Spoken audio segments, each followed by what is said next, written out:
Olá, famílias leitoras! Eu sou Emília Nunes e esse é o canal Mãe que Lê. Ontem foi terça-feira, dia de vídeo livre, mas eu passei o dia na escola. Cheguei em casa, acabei capotando vida real, mãe que dorme. Acabei não conseguindo gravar o vídeo, mas eu tava com uma ideia que eu achei super legal, que eu falei, eu vou colocar em prática hoje de manhã então. E é a seguinte, eu estou participando de um curso incrível chamado Cri Cri Cri, Criando Crianças Criativas, do Murilo Gun. Eu tô amando o curso e na semana retrasada eu recebi um convite, assim, que eu me senti muito honrada, que foi de participar do debate mensal do Cri Cri Cri e o tema era contação de história. Então eu participei desse debate, foi muito legal. E depois rolaram algumas perguntas. Ontem mesmo eu recebi as perguntas. Eu pensei, já que hoje é dia de vídeo livre, eu vou gravar um vídeo respondendo essas perguntas que o Cri Cri Cri, né, que as pessoas do Cri Cri Cri fizeram, porque eu acho que tem a ver também com o público do Mãe que Lê. Então é isso que hoje é um vídeo de respondendo a comentários, a perguntas. Então vamos lá. A primeira pergunta, eu estou aqui com o meu computador, é de Bianca Medola. E ela pergunta assim: em uma única experiência que tive em uma espécie de preparação para contador de histórias para crianças que vivem em abrigos, diziam para sermos muito fiéis ao texto, pois com a repetição a criança passa a conhecer bem a história, e isso traz uma sensação de segurança.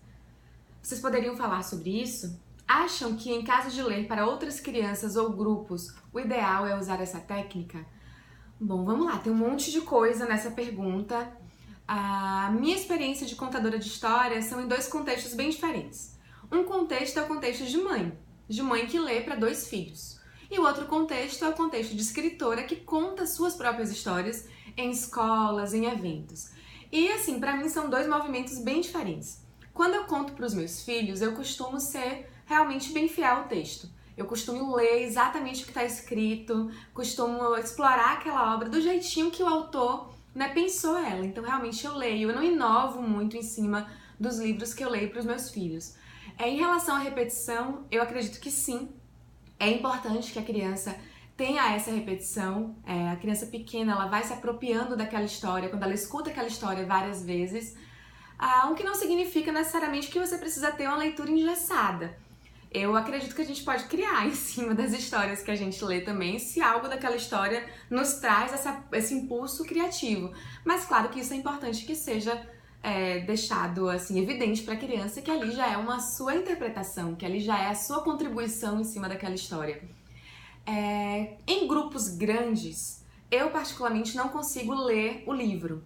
Eu acabo realmente meio que fazendo uma intervenção artística em cima do livro. Por exemplo, a Menina da Cabeça Quadrada, quando eu conto nas escolas, é quase que uma performance. Eu coloco uma caixa de papelão na cabeça, uma máscara de cabeça quadrada, e eu realmente inovo a história. Tem muita coisa que eu conto na vida real que seria impossível de colocar no livro, porque não teria...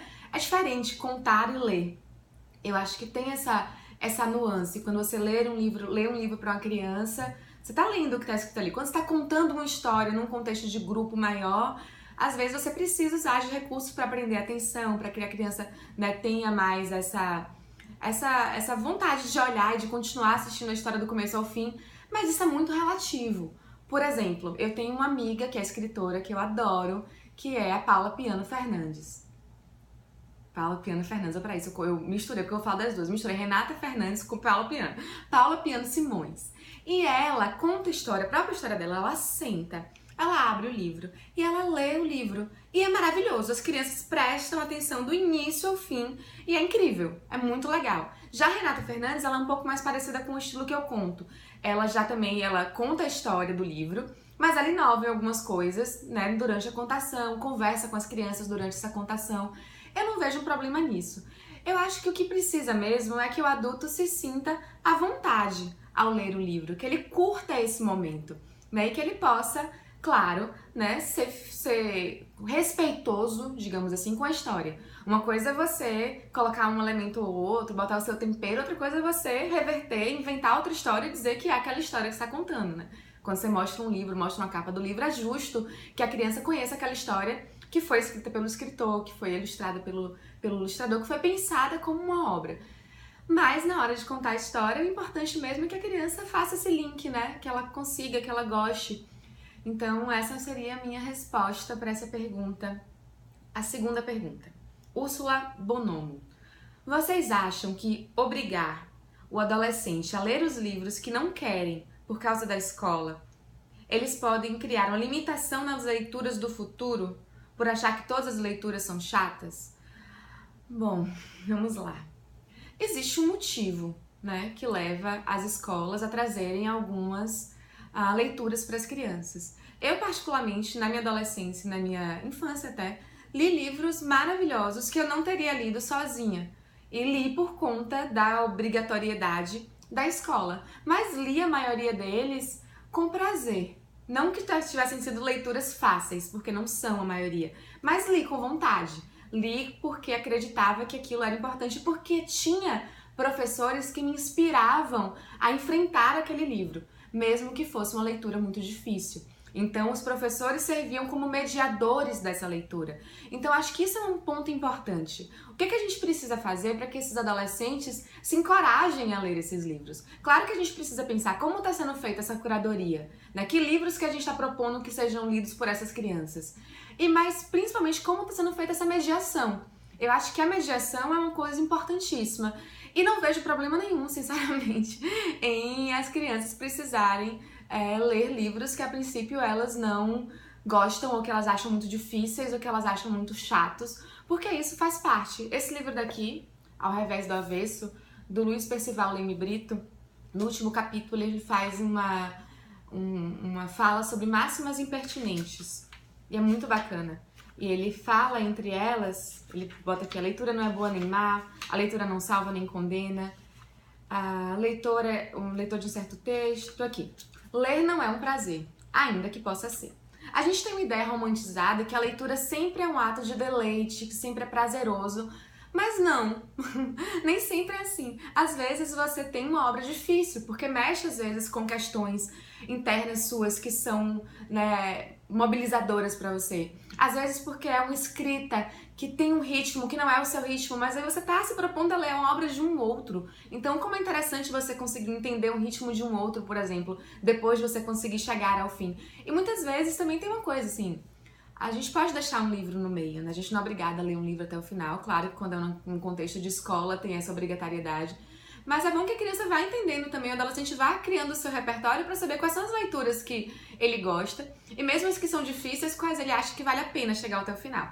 Então, para isso, eu acho que não cria um trauma necessariamente se a mediação for bem feita. Agora, se não é bem feita, se é joga o livro na mão do menino e fala leia porque você tem que ler, você tem que responder as perguntas do vestibular e é problema seu, aí você não tá criando um leitor.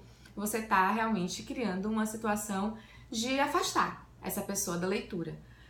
A outra pergunta foi de Luverson Ferreira. Comprei o livro Histórias de Ninar para Garotas Rebeldes. Conta a história de várias mulheres bem-sucedidas. Qual efeito e qual estímulo posso passar para minha filha? Minha ideia é ela perceber que possa ser o que ela quiser. Estou no caminho certo? É momento de empolgação. Tá, meu amigo, tá no caminho certo. Bote pra quebrar, leia pra sua filha. Eu amo esses livros. Eu tenho o volume 1 e tenho o volume 2, História de Ninar para Garotas Rebeldes. Eu leio pra mim, e leio pros meus filhos também. Adoro. Uma outra coisa que você pode fazer é ler livros em que a menina, que é a pessoa, a mulher, é a protagonista. Eu separei um aqui que eu amo, que é o Obax, por exemplo, que ela é a protagonista. Então, buscar também livros escritos por mulheres. Isso também é uma forma de você mostrar pra menina que mulheres escrevem. E também de você ter uma leitura de mundo feminina, de certa forma, né? Tem esses dois livrinhos que eu amo de paixão também. Eu já fiz vários vídeos indicando ele, meu Deus do céu. Vou falar deles de novo, já que você puxou o assunto. Que é o Coisa de Menina e Coisa de Menino, que ele desconstrói muitas ideias que a gente tem, né, de gênero. Enfim, continue lendo para sua filha. Só de você ler para sua filha, você já tá fazendo, assim, um ato revolucionário. Eu acredito muito nessa revolução que é feita através da narrativa, da narração, da leitura entre pais e filhos. E parabéns, você escolheu livros ótimos e a sua intenção, principalmente, é muito maravilhosa. E vale muito essa intenção que a gente coloca na leitura. O que a gente quer dizer com aquilo? Quando você escolhe esse livro, é bem interessante esse livro daqui também. Vou contar uma coisa que ele fala. Narrar, ser mãe e ser pai. ele fala que os pais devem contar as suas próprias histórias para os seus filhos. E quando você escolhe um livro, você também está contando uma história. Então, quando você escolhe esse livro para sua filha, você está contando uma história de que você, pai, acredita que ela pode ser o que ela quiser e que existem mulheres inspiradoras que ela precisa conhecer. Então, muito bem, adorei, parabéns.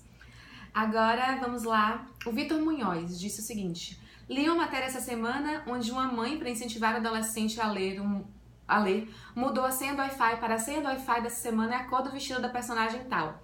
Qual a opinião de vocês sobre isso?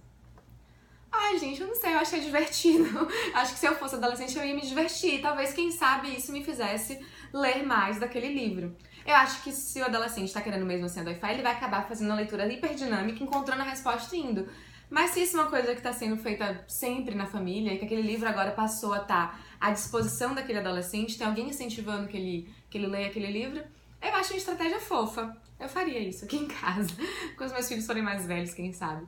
Mas, enfim, estratégias que a gente vai usando, eu não achei ruim, não. Achei engraçado, achei inusitado. Mas achei que o mais bacana disso é uma mãe que diz pro seu filho: filho, eu quero que você leia. E filho, eu escolhi um livro legal e eu vou deixar à sua disposição para que você leia. Esse livro a mamãe tá te indicando. Então, lê ele para descobrir a senha do Wi-Fi, sabe? Então, enfim, eu gosto. A Gleice faz uma pergunta direto pra Bianca, que é: Bianca, você falou sobre o Montessori. Algumas dicas de material para quem quer conhecer mais sobre o método? Bom, eu não sou de longe nada de especialista em Montessori, mas sou um entusiasta, um simpatizante, assim. Mas eu confesso que minha leitura é ínfima.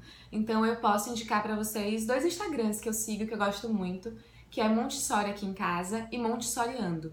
E também tem 2 livros que eu gosto demais. Um é um livro, que é esse aqui, 100 Atividades Montessori. Ele não tem no Brasil, mas eu acho que deve ter alguma coisa parecida, que é para preparar as crianças para ler e escrever. Eu gostei muito desse livro. O método montessoriano, né, para letramento das crianças, digamos assim, é muito legal.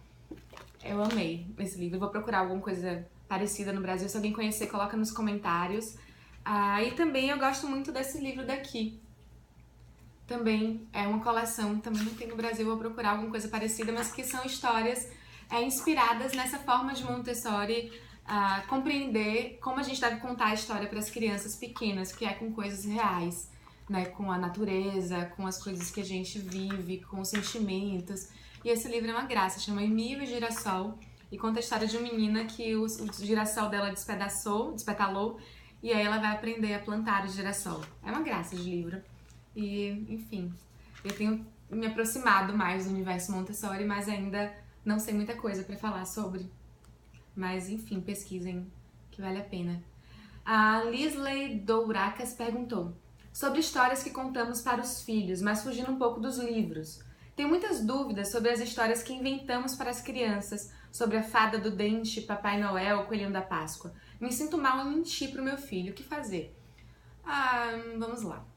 Se você se sente mentindo pro seu filho, quando você fala de coelhinho da Páscoa, Papai Noel, a fada do dente, não fale. Pronto.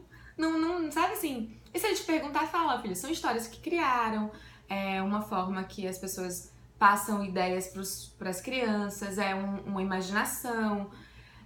Você não precisa dizer que é verdade. Você não vai destruir a vida do seu filho porque você disse pra ele que Papai Noel é uma criação. Eu me lembro muito, assim, lá em casa a gente acreditava em Papai Noel. Aqui foi engraçado, na Páscoa meu filho falou pro amiguinho dele: não existe coelho da Páscoa. Existe Páscoa, existe coelho, existe ovo de chocolate, mas não existe coelho da Páscoa. É coisa que as pessoas criam. Ele falou isso. Aí logo depois o menino falou: e Papai Noel também não existe. E ele era mais velho, o menino, né? E aí meu filho falou: não, Papai Noel existe, mas é que ele chega muito tarde de noite, então a gente não pode encontrar ele. Então, assim, eu nunca contei que Papai Noel é uma verdade. Ele vive no mundo e no mundo existe essa história do Papai Noel. A gente acaba também, de certa forma, agora é minha meia-culpa. Acho que eu já falei que Papai Noel existe pra ele, gente. Acho que eu já dei presente falando que foi Papai Noel, né? Enfim, mas vai numa boa. Acho que se isso é uma coisa que te traz questões, você não precisa seguir porque o mundo todo fala que Papai Noel existe. Eu acho que, assim, a gente não deve mentir pro filho nunca. Isso é uma mentira? Não é uma mentira? Faz parte desse nosso contexto social, passar essas histórias de geração para geração? Ou é uma questão mais de mercado, consumista, e você percebe isso e você não gosta? Ou você não tem uma memória muito boa do Coelhinho da Páscoa, da Fada do Dente, foi importante pra você acreditar. Aí é uma coisa muito pessoal, sabe? Mas eu acho que se te incomoda, fala com seu filho, conversa que, olha, são história, é uma história bem legal. Que história legal? Tanto que passa durante gerações e gerações. Mas é uma história, filho. Como são essas milhares de outras histórias aqui dos livros, ou essas histórias que eu invento pra você. Mas é uma história que tem um significado. Vamos ver o significado dessa história. Por que a gente fala de Coelhinho da Páscoa? Por que a gente fala de Papai Noel? Por que se fala sobre Fada do Dente? Eu acho que é isso. Eu acho que, assim, o mundo da imaginação é um mundo tão rico também, sabe? Eu acho que se a criança tá imaginando isso e não tá sendo uma coisa ruim pra ela, eu não vejo um problema maior. Mas se você vê, eu acho que você pode, né, ser protagonista dessa sua criação do seu filho. Enfim, essas foram perguntas do Cri Cri Cri. Esse vídeo ficou gigante, espero que vocês tenham gostado. E até sexta-feira. Sexta-feira tem dicas de livro pra vocês. Um beijo, boas leituras!